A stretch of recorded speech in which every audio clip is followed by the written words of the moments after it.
সম্প্রতি উজানের ঢল ও বৃষ্টিতে রাজশাহীতে ভেসে গেছে প্রায় হাজার খানেক পুকুর। এর প্রভাব পড়েছে পাইকারি বাজারে। মাছের সরবরাহ কম। রাজশাহীর নওদাপাড়া পাইকারি বাজার থেকে বিস্তারিত জানাচ্ছেন সহকর্মী মৌদুদ রানা। রানা, সপ্তাহের মধ্যে বাজার জমজমাট এবং ক্রেতা সাধারণের যে চাহিদা সেই চাহিদা বেড়েছে, যার ফলে হঠাৎ করে দাম কিছুটা বেড়েছে। আমি রয়েছি রাজশাহীর নওদাপাড়ার পাইকারি যে মাছ বাজার, সেই মাছ বাজারে, এবং এখানকার যারা মাছ নিয়ে এসেছেন তারা যেটি বলছেন যে অতি সম্প্রতি রাজশাহী অঞ্চলের উপর দিয়ে অতি বৃষ্টি হয়েছে এবং একই সাথে যে উজানের ঢল, সেটির কারণে রাজশাহীর গোদাগাড়ি এবং তানোর অঞ্চলে প্রায় 1000 পুকুরের মাছ পানিতে ভেসে গেছে।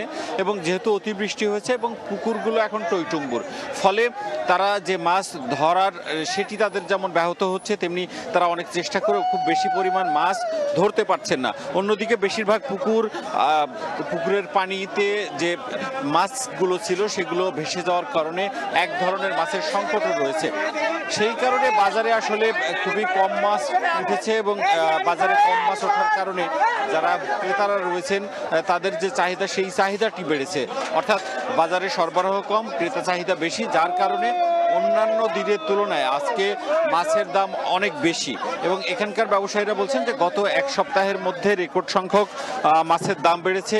এবং আমরা যেটি সকাল থেকে দেখছি যে অনেক ক্রেতা আসলে মাছ কিনতে এসে ফিরে গিয়েছেন। আমি যদি বাজারের চিত্রটা একটু বলি, সেটি এখানে রুই মাছ যেগুলো ছোট থেকে মাঝারি, অর্থাৎ 1 কেজি থেকে 3 কেজির মতো বিক্রি হচ্ছে, সেগুলো 280 টাকা থেকে 400 টাকা। কাতলা মাছ 1 কেজি থেকে 2.5 কেজি ওজনের, সেগুলো 250 টাকা থেকে 330 টাকার মধ্যে বিক্রি হচ্ছে।